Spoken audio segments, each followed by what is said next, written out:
breaking out, I'm breaking in. I just can't help this state I'm in. I'm on my way, y'all.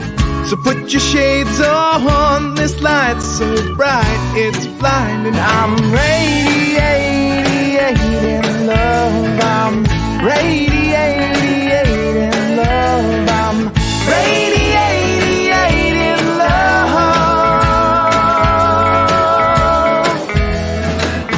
Breaking free, I'm breaking ground. I can't explain this thing I found. The clouds have moved on. I got my groove on. This pep in my steps infectious. I'm radiating love. I'm radiating love. I'm radiating love. I've been stuck in a rut. I've been shit out of luck. I've been wondering what is up with me. And then I realized it's up to me to decide. I can just be radiating love. I'm radiating love. I'm radiating love. I'm radiating love.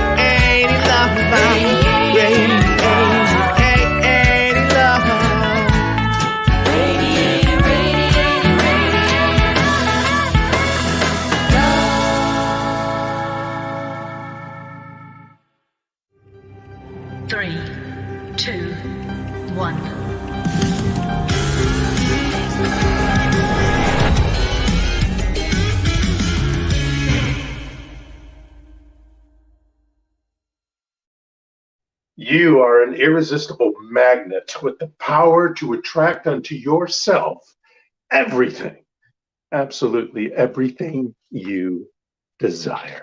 Good morning. Happy Sunday. Happy Passover to everyone out there.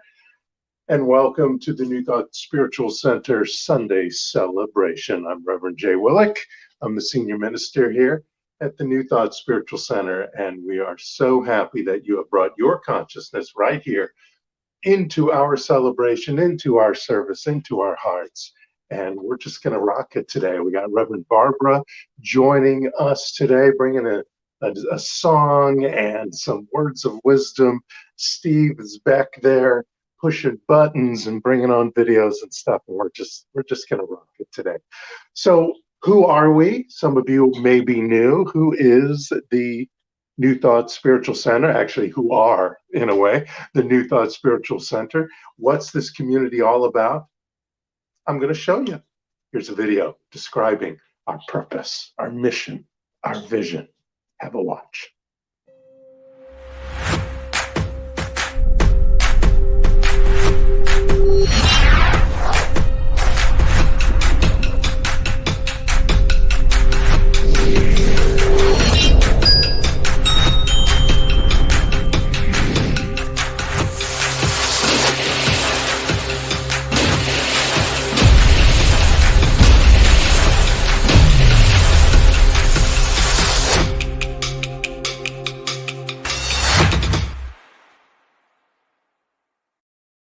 That's right. That's what we're all about. And this month, the month of March, we are highlighting our vision statement, which is vibrate at the speed of the divine. And you may not be able to see it on this camera, but Meister Eckhart, I have a quote from him. He said, "The eye with which I see God is the same eye that God sees me." And I love that quote so much, because when we vibrate at the speed of the divine, when we realize that this power, this presence of the universe that is within us, working through us, it sees life, it sees us as we see it. This is a perfect moment to step into a spiritual mind treatment. For those who may not know what that is, that's an affirmative prayer. So we're going to have a prayer that affirms and declares and reveals into our lives that which we have decided should be there. And so we're going to do that. So close your eyes if it's comfortable for you. You don't have to close your eyes. You take a deep breath together with me. Oh, yeah, let it out. Shh. Let us know right here and now there is one power, there's one mind, there is one I of the universe, and that I, that EYE and that I is within us, is us at this very moment, bringing forth into our life the experience, the joy, the music, the fun, the succulence of a journey that is full of abundance and prosperity and vibrancy. We declare right now, as we reveal this spirit within us into our lives, into our experiences, we reveal this power, this presence, this love, and this beauty, stepping into the wisdom of this universal mind, and knowing that our life sits in a pool of curiosity and wonder and beauty and love. In peace and appreciation, I gratefully release these words, these powerful words which I speak for each and every one of us.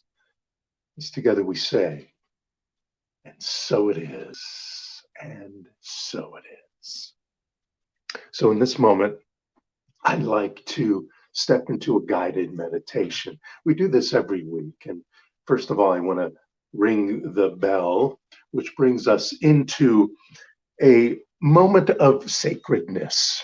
You know, you can live a life, you can walk around all you desire to in sacredness. But this bell kind of reminds us to enter that moment, to allow this presence and power to work through us, with us, as us. So I'll ring the bell and then we'll step into a guided meditation. Here we go.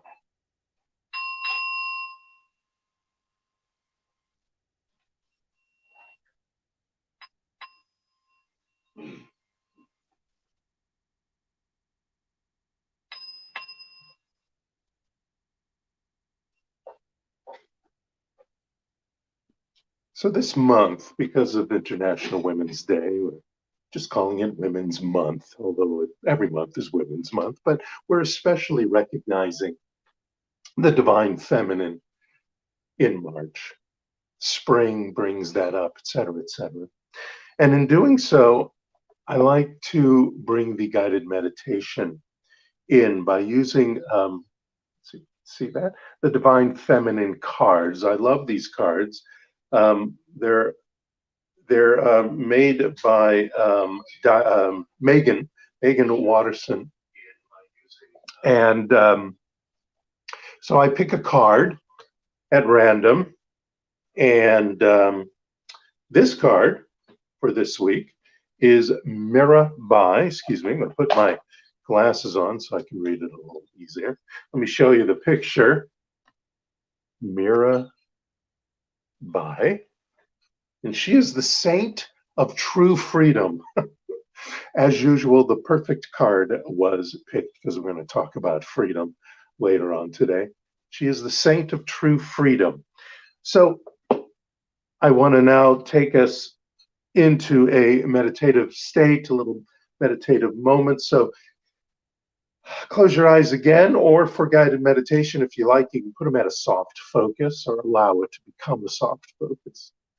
And let's take 3 deep breaths, holding them for just a few seconds and letting them out through our mouths. And as we do that, we want to do that in a 5-second inhale and a 5-second exhale. In doing so, we are slowing our heart down, the rest of our body down, our mind down, so that we can easily slip into this meditative state, this awareness of our divinity within. All right, and center ourselves and ground ourselves. So close your eyes if that's comfortable for you. And we're going to take a deep breath in through our nose. 1, 2, 3, 4, 5. Hold it. 3, 2, 1. Let it out through your mouth. 4, 3, 2, 1. And again. 1, 2, 3, 4, 5. Hold it there. 3, 2, 1. Release. 4, 3, 2, 1. One more time. God is. 3, 4, 5. Hold that power and presence. 2, 1. And release, knowing I am. 3, 2, 1. Keep that count of 5 in, that count of 5 out. If you haven't already, put your feet flat on the floor or put them cross-legged. We want to connect right now to the Mother Gaia, to the earth, to this planet, to the power and presence of this world we sit upon.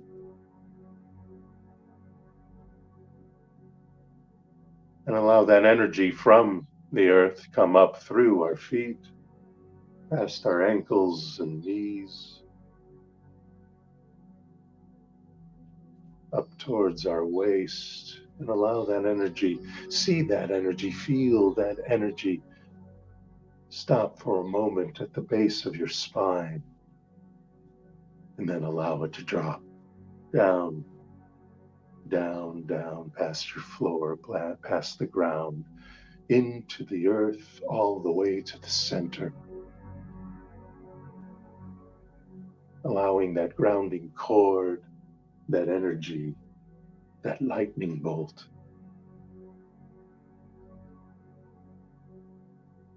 to tune into the Mother Gaia and bring that energy back up through our feet and around.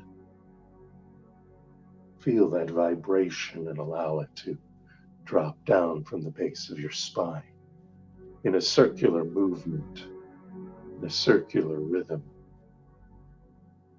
connecting to the frequency of this planet. And now imagine from around you, cosmic energy, the God energy, the divine energy flows down like the rays of the sun, penetrating through the top of your head, through your arms, your shoulders, down your trunk, all the way to the base of your spine, this divine energy, this divine vibration. And breathe. Nearby, the Saint of True Freedom tells us that love is what sets me free. I am married to my own soul.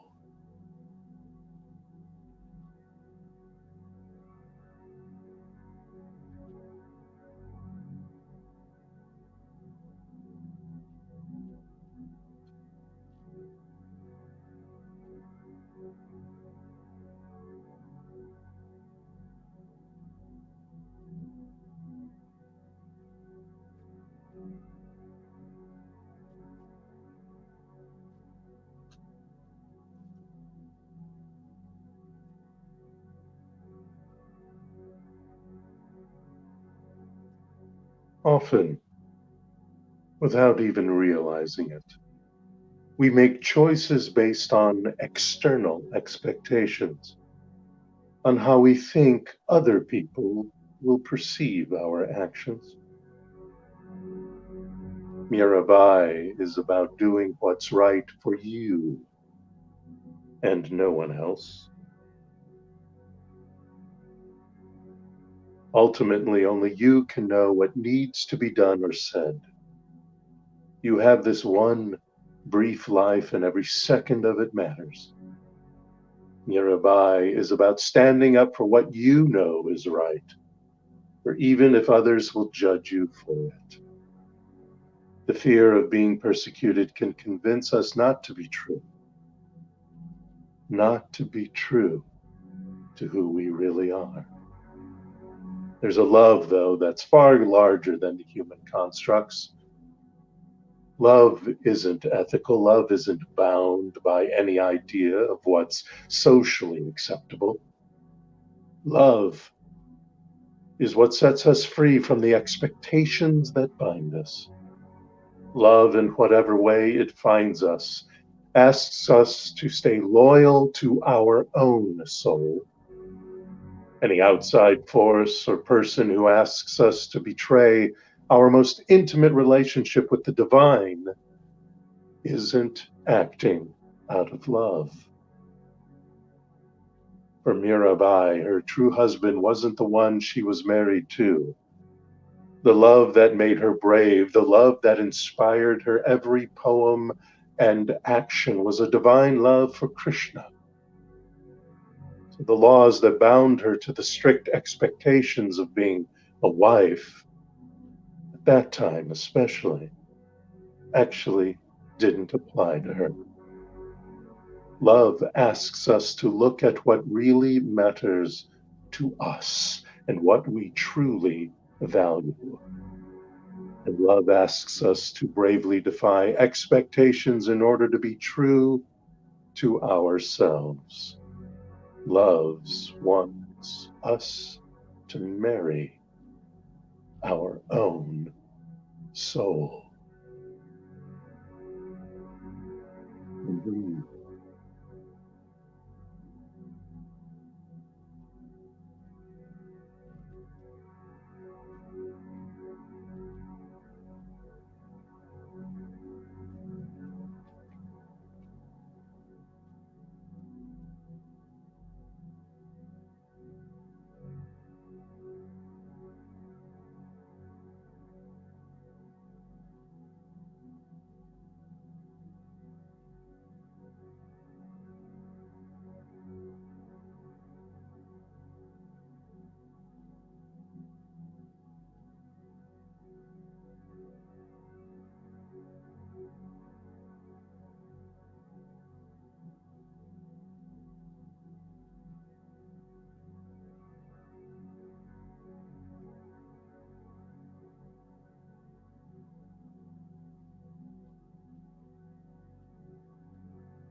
Love is what sets me free. I am married to my soul. Let us take a deep breath together and let it out.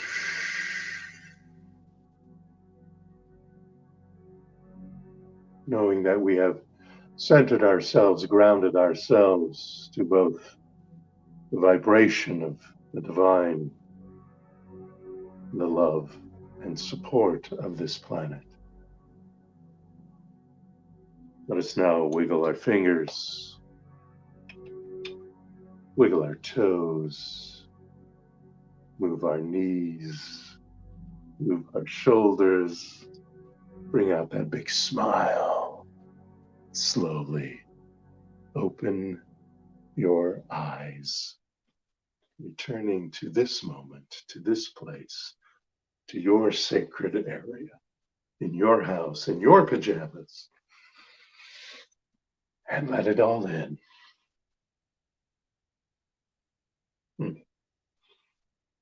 Thank you for joining me on that guided meditation.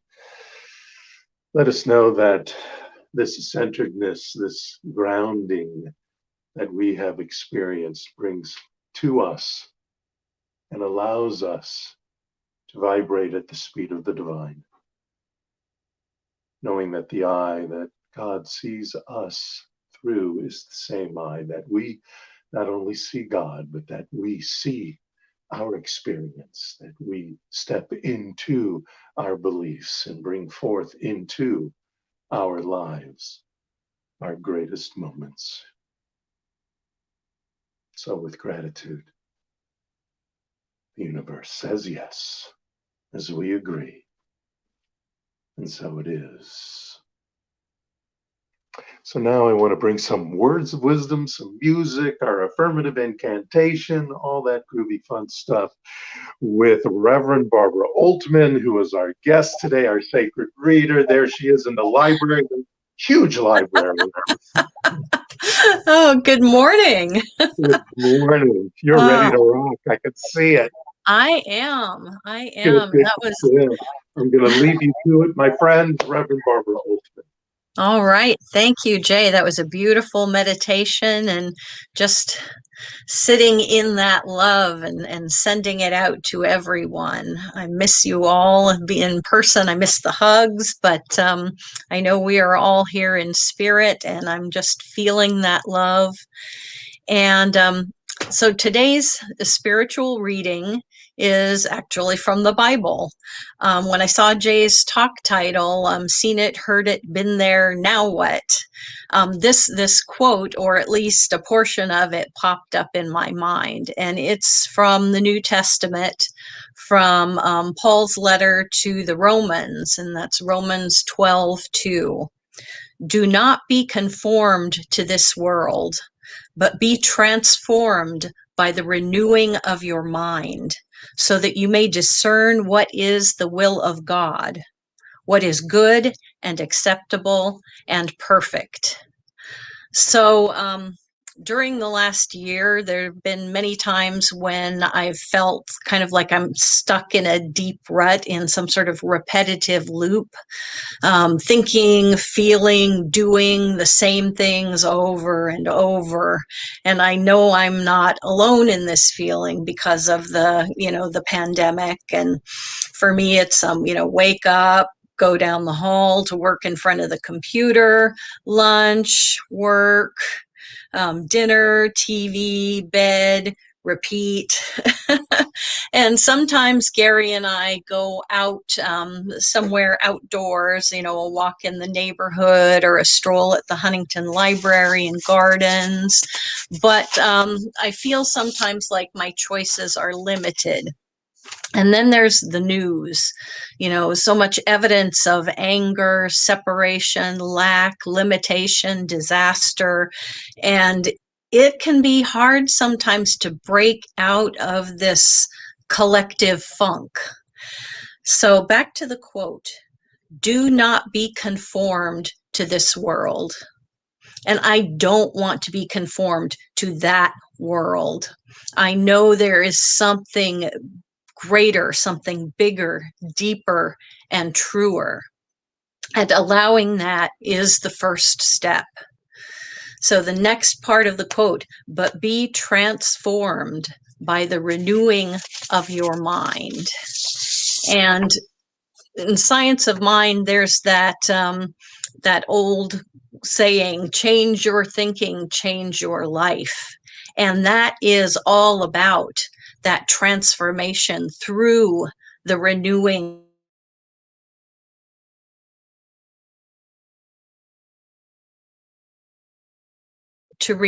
I need to remember the truth, the spiritual truth that is just beyond that surface. I need to remember that that each one of us is divine. We are so much more than we appear. And I need to allow myself to go deeper, to see and feel that truth. and to remember that every single moment is new and filled with potential. And I know there are days when it seems hard to remember that truth, but even if you think that you don't know how, there is something within you that does know. We are all wise beyond what we think we know. And we need to take time to connect with that inner wisdom, to allow our intuition, which Ernest Holmes says is God in man. We allow that intuition to inform our thinking, our beliefs, and our choices. And those choices are much more bountiful than they seem. And the final section of the quote can seem a little problematic when you start talking about God's will. But the truth is that God's will is not opposed to our will. The will of God, according to the quote too, that you may discern what is the will of God, what is good and acceptable and perfect. And that being in touch with that intuition, with that voice of God within us, will lead us to discern and choose that which is good and acceptable and perfect for our lives. And I'm going to sneak in another quote. Ernest Holmes wrote, "God's will is always toward life and more life. The life within you is God. Whatever is true of God is true of your life, since your life and the life of God are not two, but one. The God that is within you is truth, beauty, harmony, and wholeness." So again, Romans 12:2, "Do not be conformed to this world, but be transformed by the renewing of your mind, so that you may discern what is the will of God, what is good and acceptable and perfect." So don't be fooled by appearances, but return to your inner wisdom to be transformed and guided to choose what is good and perfect and true. And each moment is a new opportunity to do just that. And now I'd like to read Jay's Affirmative Incantation. If we get that, there we go. Oh my, I don't have my glasses on. Here we go. Today, I arise to the awakening of my divine intelligence, removing all blocks to my success. I enter the city of peace within me and behold God's grace unfolding in and as my life.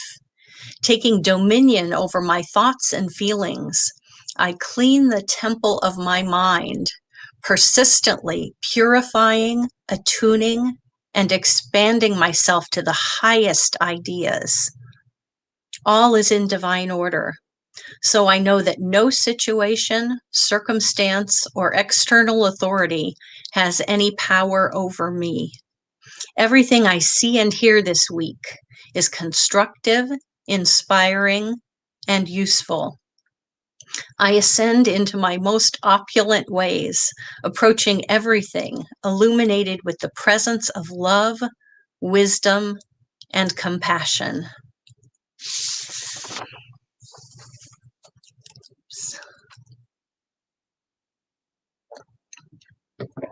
And now if you'd like to join me in knowing that truth and going within and connecting with that divine, just taking a deep breath in and letting it out, and sensing and knowing that presence of God that is the life within you, that is the life within me, that is the life within each and every one of us. I know that that life is good and full and abundant and vibrant and healthy and creative. that all good things, everything that we desire, is already within us. And as we renew our minds and allow that truth to percolate, it brews into this magnificent, magnificent experience of life. And I just rest in this knowing that all is unfolding for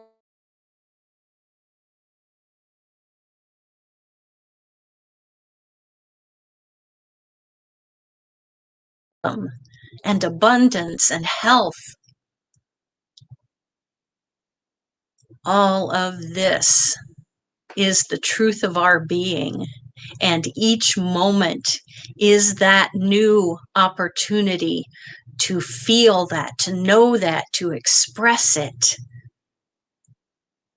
And with gratitude, I release this into that divine law, which only knows how to say, yes, of course.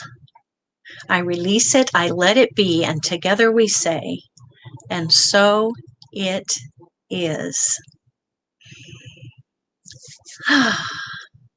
And now, after a little sip of water here, I would like to sing a little song that is about this new moment and every new moment.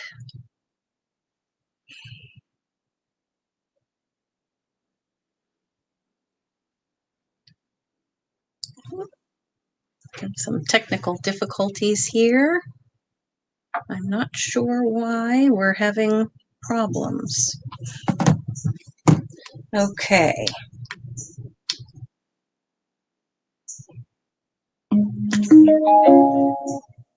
Sorry about that.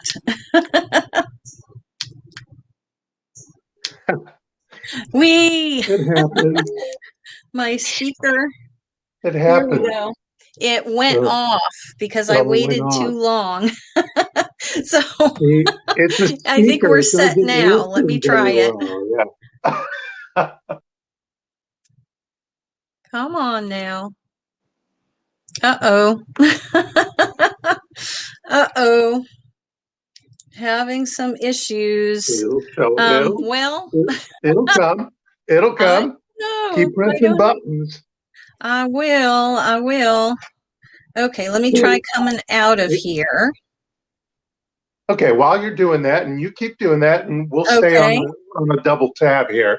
I want to remind everybody that I write these affirmative incantations so that you use them every day this week, from today through Saturday night or Sunday morning, I guess, before you get the next one, so that every morning you wake up to this incantation, to this alchemy of words that bring into your consciousness these powerful ideas. And then before you go to sleep, read through this again as well, so that you sleep with these ideas flowing through you as your body and your mind go into a restful mode. You want to bring into your sleeping time these positive words, these affirming words and ideas. So that's what affirmative incantations are all about. And every once in a while, I want to remind everybody about those. That's why I write them. That's why they're a little longer than 1 or 2 sentences, like affirmations usually are, because I want to make sure you bring all these ideas into you and not just repeat this one sentence over and over and over again, but to kind of have a logical discussion with not only your brain, but with your whole body, all the cells in your body. So that's a little reminder. Here we go. Incantations. I don't know why it muted, but here we go. You ready, darling? Bring it on. Everything new. Everything different. Everything true. I am ready for my next thing to do. Oh, I know it's gonna be everything new.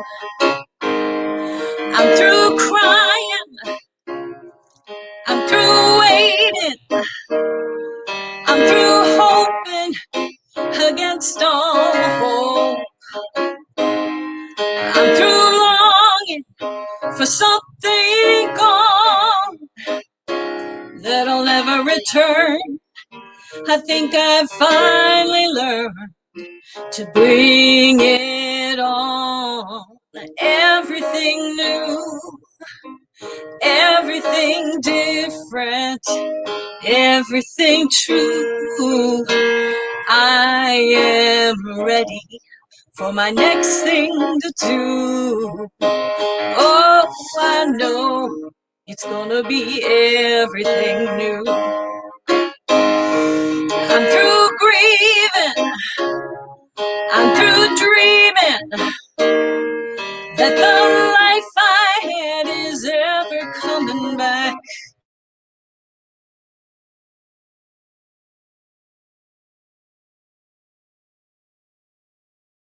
Never be mine. Now I think it's time to bring it on. Everything new, everything different, everything true. I am ready for my next thing to do. Oh, I know it's gonna be everything new. I've survived many times before, broken hearts, slamming doors. I'm gonna be alright, yes I will, once more, just as I did back then. I'm gonna rise again, so bring it on. Everything new, everything different, everything true. I am ready for my next thing to do. Oh, I know it's gonna be everything new. So bring it on. Everything new, everything different, everything true. I am ready for my next thing to do. Oh, I know it's gonna be everything new. I know it's gonna be everything new. Everything new. Great song. Oh, what a great song. Thank you so much, Barbara. Did you notice that? I don't know if it happened to you guys, but in the internet, you know how the internet is, and occasionally Barbara froze. And one time during her talk, it froze, and when she came back, the word abundance came out of her mouth. It was like so perfect. And then during the song, at least here, it stopped for a second, and then it came back, and the first words out of her mouth was everything new. Love that. Perfect. It's perfect. So we're just 8 days into spring, and now we're entering what many people throughout the world consider one heck of a Holy Week coming up. Now, last Saturday was Nowruz, and Nowruz is the Persian New Year celebration. And also last week, we wished a good journey from suffering into enlightenment when the Buddhists celebrated their festival called Higan. And also Ostara was celebrated. She was or is, the nurse goddess. Nurse goddess. Well, there could be a nurse goddess. She's the Norse goddess, and there's a 6-day spring harvest festival that people celebrate, and that was also last week. I want to wish all my Mishpucha Pesach Samayach to all of you out there. Happy Passover. like I said earlier today. And tonight is very special, actually, as well. It's not only a Seder this evening, the supper for the Passover celebration. It's also the first full moon of spring. And some people call it the worm moon, the crust moon, or the sugar moon, depending on which tribe, as far as the Native Americans go. They call it different things. This Thursday, many people celebrate Maundy Thursday, which commemorates the Last Supper, which was also a Passover type dinner. And then, of course, Good Friday's on the 2nd, which was not such a good Friday for one guy a couple of thousand years ago. And that's followed by Holy or Black or Glorious Saturday, depending on where you're from in the world here. And that's the prep day for, of course, next Sunday, which is Easter. So Passover retells the story of the Exodus. It is the basis of the Passover holiday. And at the dinner, which is called the Seder, the youngest of the family, usually the male, but no need to do that kind of stuff anymore, asks what they call the 4 questions. And so on and so forth, basically inquiring to everyone, and especially whoever's leading the Seder, what's so special about this holiday? Now, you're probably thinking, seen it, heard it, been there. People talk about this every year. Come on now. Now what? But that's what I want to talk about today. Now what? In the Talmud, it is said the dream not interpreted is like a letter from God not read. The dream not interpreted is like a letter from God not read. So let's read this letter. Imagine with me, step into the dream of the Hebrews 3,300 years ago. Obviously an estimate. Who knows if this all really happened or not? Who cares? Because we want to see what the themes are. We want to glean from it what the story is really about. So, with your mind, listen. With your heart, absorb this story of the Exodus. So there was once an orphan, also a husband, father of 2, a shepherd, a defector, actually, a murderer, in fact, and possibly a stutterer. We're not sure exactly, but there's thoughts that Moses, which means out of water, was a stutterer. On a Thursday afternoon, Moses was taking his flock of sheep, like I said, he was a shepherd, for a walk in the desert, when suddenly he came upon this bush, and this bush was on fire. And it was a burning bush, you might say. And in fact, it was actually a talking burning bush. And it insisted that Moses take his sandals off while in the vicinity of the burning bush. And this flaming little chaparral told our hero, and Moses is our hero in this story, look, I see what's happening to the people, the Hebrews, and I don't like it. And I need you to fix it. So go to the Pharaoh and tell him, let my people go. Well, Moses freaked. He actually kind of giggled a little bit. And because this was a task that was definitely out of Moses's comfort zone. Nobody's going to believe me, he says to this fiery bramble in front of him. Who could I possibly say sent me to insist on such a thing from the Pharaoh? And the bush said, well, and this is a very commanding voice from this bush. He says, tell them, Aye, Asher, Aye, I am that I am sent you. Basically, Spirit was saying, I see what's going on. I'm not here to magically fix your problems for you, but I am totally here to support you with all the power you need, do what I say, go get him, tiger. But nonetheless, our hero was very much still in doubt, not believing that the universe had his back. Now, who hasn't felt that at times? Who sees, you see a burning bush in front of you, it talks to you, and you don't believe it. It's not possible. That's not how the universe is going to converse with me. Who hasn't felt that? Anyway, back to the story. Moses says, have you met this guy? Pharaoh is not going to care that I am sent me to tell him to let my people go. Come on now. Well, dodo head, replied the bush, you don't actually say it. You know it, and thus you will show it. At least act as if, Moses.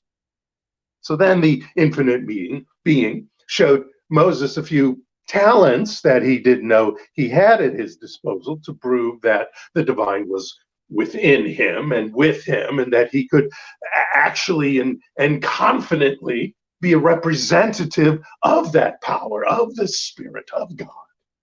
And in this case, it was that stick turns into a serpent trick. You've probably seen that. Very impressive. Great with the ladies. But still not convinced. Our little 80-year-old, and that's how old Moses was, our little 80-year-old rascal brought up another one of those limiting beliefs that he had, thinking it surely would be a detriment to this whole affair and stop it in its tracks. And that's his speech impediment. And the bush said to him, look, have a little faith, dude. I am giving you this job because of that supposed quote-unquote speech impediment. If I sent some big, handsome guy like Charlton Heston, for instance, yeah, everyone would be wowed. But it's better they are wowed not by the person, but by the energy of my presence that is in someone like you. Moses, you are a unique expression of me. I created you, and I will always be there for you, in you. Remember, just call my name, and I'll be there. Still, Moses wasn't convinced. Have you ever had that? In retrospect, can you see the signs from the universe showing you the next step on your journey and you don't listen? I know I have. So anyway, back to the story. So the universe in its kind of cause and effect splendor says, geez, okay. It doesn't matter to me if you want to do it all the hard way. Great, fine. Believe what you want. I don't really care. I'm non-judgmental. Great. So you think it's practically impossible? I'll help you out. I'll just harden Pharaoh's heart and make it that much more difficult for you. You ask, you get. That's the way the universe works. Go have a blast, be happy, and get your people free. Now, the lesson here is if you think something's going to be difficult, the universe is happy to oblige your limiting belief. That's how the law works. And that's how it worked for Moses. However, as Rumi reminds us, the inspiration you seek is already within you. Be silent and listen. And that's what Moses started to do. Now, continuing with the rest of the tale. So Moshe, another word for Moses, Moshe goes to Egypt, gets an audience with the Pharaoh, and Pharaoh says no, and no, and no, and more no. Lots of no's over and over and over again. He wasn't impressed by the stick turns into a serpent thing. And even Moses' brother, Aaron, who's a very good public speaker, wasn't any help. Then we have the 10 plagues. And it's important to note here that the Hebrews were in bondage, but not just physically, right? but emotionally and spiritually. This has been happening for hundreds of years for the Hebrews. But the big idea that's important to remember is they accepted their strife was their truth and not just a fact of their present circumstances. Thus, they made it harder for themselves and any of us in a similar limited belief to have the ability to leave this constricted place, which in this story is Egypt and the Pharaoh's reign. They weren't getting it. They weren't getting that they were the power, they were the boss, they were the Pharaoh of their experience. The Hebrews, in their perspective on life, were just giving their power away. So, after the first 9 plagues, what a mess. There's the bloody Nile River, which was probably some sort of red algae. There was the frogs, the lice, the flies, dead livestock everywhere, probably some sort of virus for them. The boils were going on, maybe a smallpox pandemic, who knows. Fiery hail was happening. A volcanic eruption probably was going on. Locusts, which because of the ash fallout from the volcanic eruption around that time, there's higher precipitation and humidity, and that brings locusts. Locust shows up, and then there was this whole 3-day-long darkness, and there happened to be an eclipse around 1223 BC, so maybe that's what those 3 days of darkness were. But after all that, it was time for number 10. Number 10, the big one, the big kahuna, where the holiday gets its name, the killing of the firstborn Egyptian sons. Except the angel of death passed over the houses where lambs or goat's blood was splashed on the sides and the tops of the doorframe. And there were other preparatory rules to doing that, but that was the last step. But only the Hebrews knew about this, so that did the trick. And the angel of death passed over those houses, but not for the Egyptians, and actually not for Pharaoh. And so he got the picture this time, and he told the Hebrews to hit the road. Now that brings us to the big segment of the tale where we're parting the Red Sea. So anyway, these millions of people, and there were millions of them, are going through the desert, and they've been in bondage for 430 years now, and they're crossing the desert. Doesn't some of our limiting beliefs seem like they've been around for 430 years? Anyway, they've come all this way, out of bondage, out of slavery, out of misery, survived the plagues, and they're finally on their way to the promised land. And suddenly they hit a wall of water, impassable, wide. They didn't have any boats. Who thought of that? Scouts are coming, warning that the Pharaoh and his army were on their tails. So what did the Hebrews do? They have all this confidence. They've been let go. They see the power of spirit coming through Moses, and they're feeling better about themselves, but not really. All of a sudden, there's a little wall in their way.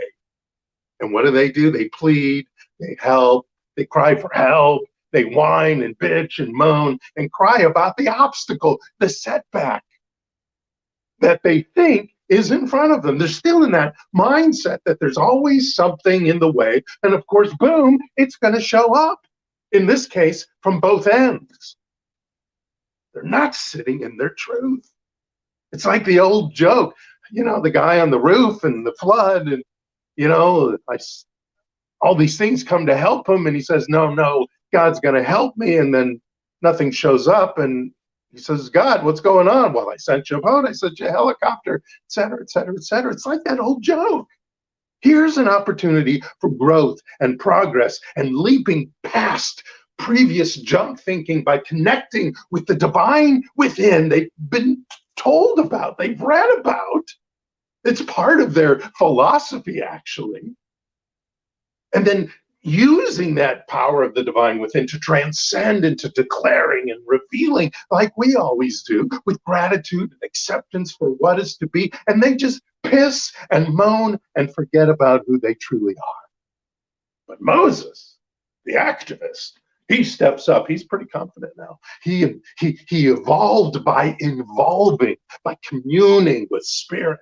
And he's reaching out now with the power of divine intelligence within him, the creative, loving energy of the universe, the I am that is within him.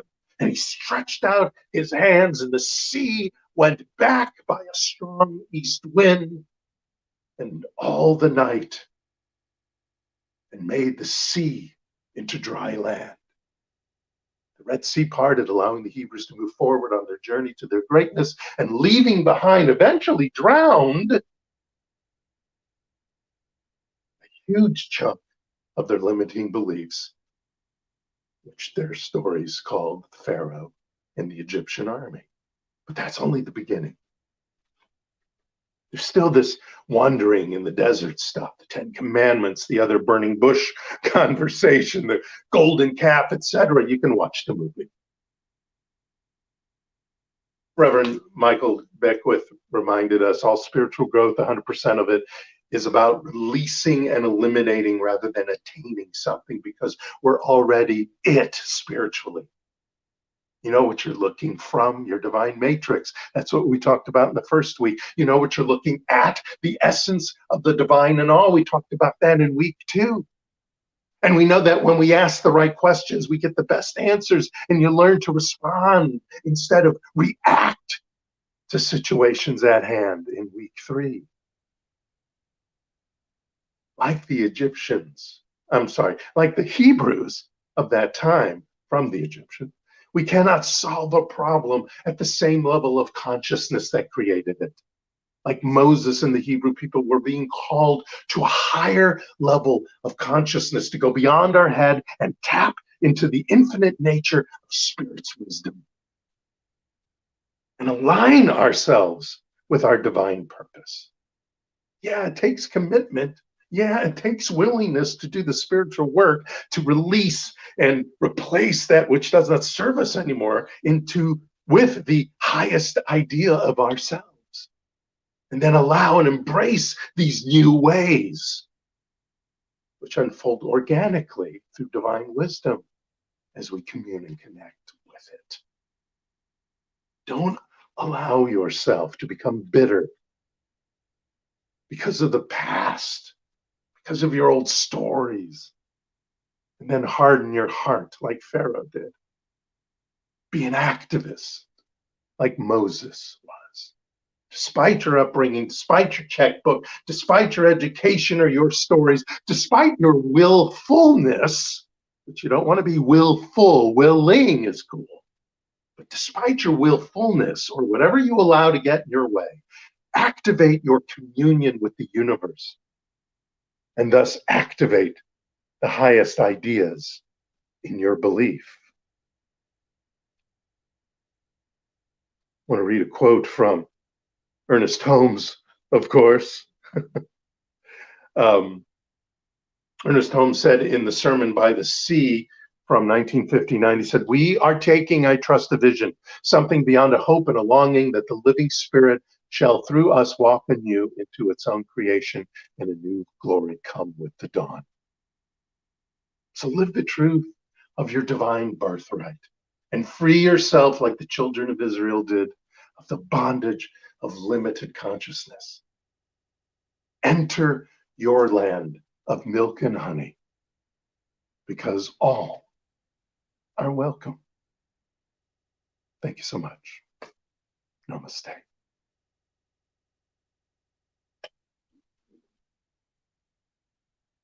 And now, watch this.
Let us place our hands on our hearts and together declare our love offering blessing. Divine love consecrates my gift. It goes forth to heal, prosper, and bless. It is evidence of my conviction that God is the source and substance of my supply. I joyously contribute to the vision of my spiritual center, knowing that it returns to me multiplied abundantly. And so it is. Amen. Hallelujah. Thank you for your blessed love offerings. Yes, thank you so much. I also want to let you know that we're on social media. I have a little video reminding you about our presence there. And here it is.